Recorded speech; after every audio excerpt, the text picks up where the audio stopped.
Okay, what if I told you that just about everything we think we know about addiction is wrong? Seriously, that it's not really about the drugs or about weakness or some kind of moral failure. Today, we're going to look at a completely different framework that sees addiction as a predictable, almost mathematical collapse of a person's inner world. It's a fascinating idea, so let's get into it. It all starts with this one really provocative statement. If addiction isn't about drugs, then what on earth is it about? Well, to get to the answer, we have to look at what's going on inside a person long before a drug ever even enters the picture. And to do that, we are going to use this formula. Now, I know, it looks a little academic, right? But the idea behind it is actually super simple. Just think of a person as a system that's always trying to find its balance. Let's call that perfect balance a score of 5.0. V is your physical body, R is your resources, T is your sense of the future, Q is the quality of your life, and M is your sense of meaning. When they all line up, you're at 5.0. But what happens when they don't? Well, that brings us to part one, the journey into addiction. It almost always starts right here, with a life that is already way, way out of balance. This is the quiet crisis that's happening long before any of the loud chaos shows up. So, let's put some numbers to this. Imagine a young person who just feels lost. Their body, V, is fine, full of energy, so we'll give that a 1.0. But their resources are minimal. Their sense of time in the future, T, feels completely stuck. But here are the two really crucial ones: quality of life, Q, and meaning, M. Look at those scores, 0.1. Basically zero. It's a life with no joy, no purpose, just a constant, nagging emptiness. So you add all that up, and you get a total score of just 2.2. Now, that's not just a low number. That's the formula for despair. It's a life in a state of deep systemic crisis, a mile away from that healthy balance of 5.0. And please, if you take one thing away, let it be this. The problem is already here. The internal system is fundamentally broken. The person is adrift. And it is into this exact environment, this state of collapse, that a drug makes its first appearance. Which leads us straight into part two, the high of false harmony. See, the drug doesn't show up looking like a monster. To a system that's already in crisis, it shows up looking like a miracle, a quick, easy fix for a problem that feels impossible. So, what does a drug actually do to the formula? Well, here's the trick. It doesn't fix your resources or your future or your lack of meaning. It does one thing and one thing only.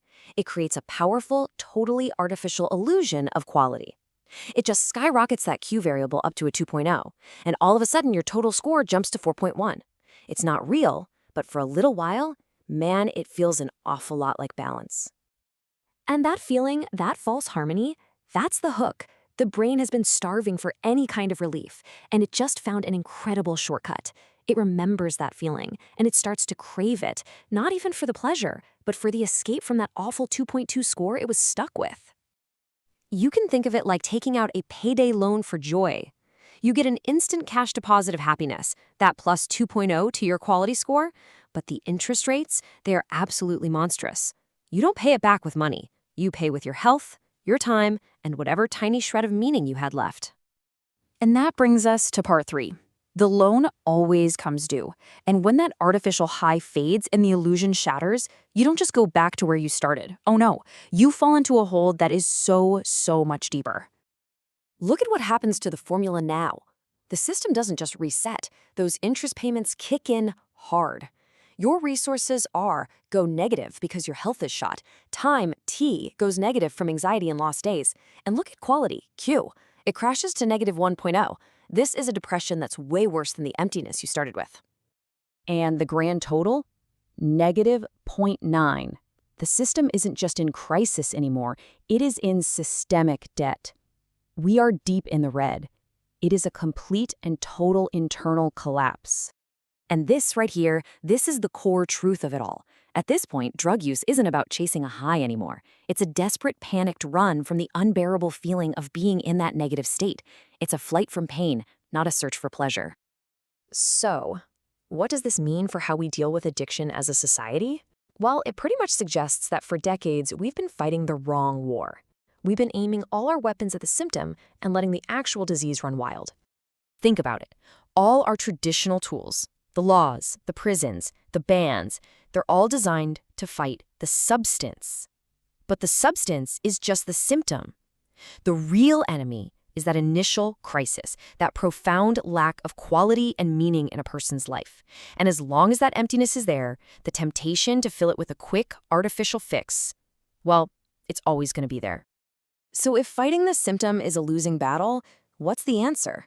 According to this model, the only real solution is to rebuild the entire system from the ground up. The path to recovery isn't about fighting a drug. It's about systematically and deliberately restoring true balance.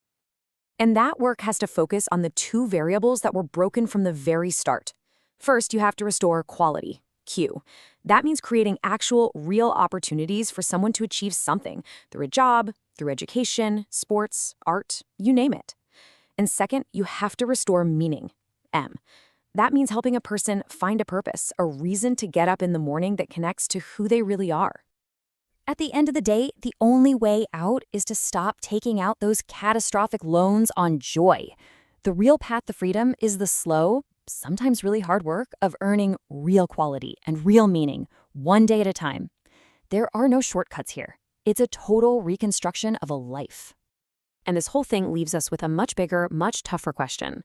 We've been looking at this for one person, right? But what happens when you scale it up? If a society or an economy fails to give its people real, genuine opportunities for joy and meaning, is it actually, by its very design, just creating the perfect conditions for addiction to flourish?